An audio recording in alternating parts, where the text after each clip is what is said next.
Hi everyone, welcome to Yoga LJ. My name is LJ and today I'll be talking to you about Uttanasana and Ardha Uttanasana. So basically it's a standing forward bend, and Ut in Sanskrit means powerful or intense, and Tan means lengthening or stretch. Ardha means halfway. So I'll demonstrate what it looks like. We'd be following the previous pose, which is this one, Ardha Uttanasana, finishing the inhalation here. And then we would exhale, arms wide, coming down for the forward bend. Gaze is just to the pass of the tip of the nose, finishing the exhalation. We inhale, Ardha Uttanasana, head up, wide shoulders, pressing hands and feet, inner thighs, spinning back. Drishti's also just past the tip of the nose there as well. So there's a few key things about this pose. For one, we're pressing the feet down, which engages the front of the legs. So we're lifting the kneecaps, quadriceps are engaged. As we hinge to fold forward, the initiation of the movement comes from the hip bones, not the low back, which is important. And then as we're coming down, the heart is leading us down towards the floor. When we come into the forward bend, the crown of the head is reaching for the ground as well. The head weighs about 8 to 11 pounds. So the more we can relax the back of the neck, the more we can lengthen with the gravity the back of the body, head pulling us down. The grounding of the feet as well gives us stability so the torso can hang forward and also work with gravity to have a more powerful stretch in the posterior chain. So as we're contracting the front of the body, we're releasing the back of the body. And so the better we contract the front of the body, the more powerful the stretch. This includes contracting the psoas, core muscles, and pulling the core towards the front of the thighs, the quadriceps, and the rectus femoris. By engaging these muscles, we're helping to release the antagonist muscles on the back. That includes the quadratus lumborum, which is a deep back muscle, the erector spinae, which are small muscles along the spine, and the glutes. So basically, this intense stretch starts from the heels of your feet, goes up the back of your calves, hamstrings, low back, mid back, upper back, to the back of your neck, circles over the top of the head, down your forehead, and finishes at the point between the eyebrows. Now, if you have injuries, hamstring injury, low back injury, or pain in the low back, you want to be cautious with this pose. Also, if you're new with forward bending, I also would urge you to be cautious because the risk for injury is to overextend the hamstring. And it takes a long time to heal a hamstring injury.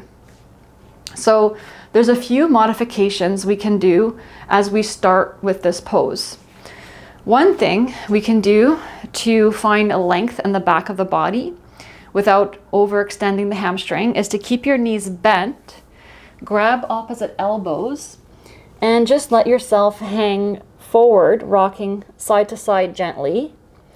And this helps to open the back of the body. Other common modifications in this pose is you come onto your fingertips. So as you fold forward, you can bring your fingertips by the feet with your knees bent, or you can also bring your hands to shins when you come for the Ardha Uttanasana to lengthen to a flat back, shoulders away from the ears, head up. So these two modifications can help give extra height in the pose without going too deep in the hamstrings. Another important cue is to keep your knees bent as you fold forward. And by bending your knees first protects your hamstrings.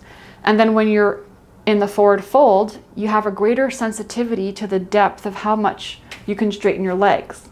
Because you're not going to start off with straight legs, likely.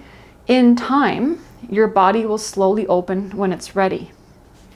We never want to force anything to happen in the poses. We want to experience the journey that leads us to the place. And other modifications is by using blocks. So you can bring blocks on either side of your feet on whichever height, and then bring your hands on blocks. This helps to find the shoulders lifting away from the ears. And I find that when you have a good press in your hands down, it helps to engage the core. So I like the use of blocks in the beginning. And then for the Ardha Uttanasana, for the halfway forward fold, you can leave your hands on blocks and just extend here with a flat back, shoulders away from the ears, inner thighs spinning back. Or you can bring your hands to your shins. So the most common misalignment in this pose is when people shifting their weight hips backwards.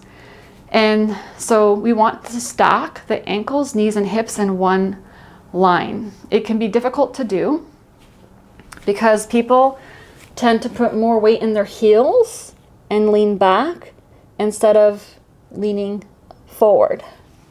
So a way to learn the stacking is to use the wall. So I would suggest to keep your feet away from the wall first. You can use blocks as well. Fingertips to the floor, bend and straighten your legs a few times. When you feel ready, then bring your heels to the wall. You can also use blocks at the wall and then forward fold. And so this helps to find the stacking of the joints. And we then take the awareness, the memory without the wall, and carry that into the practice.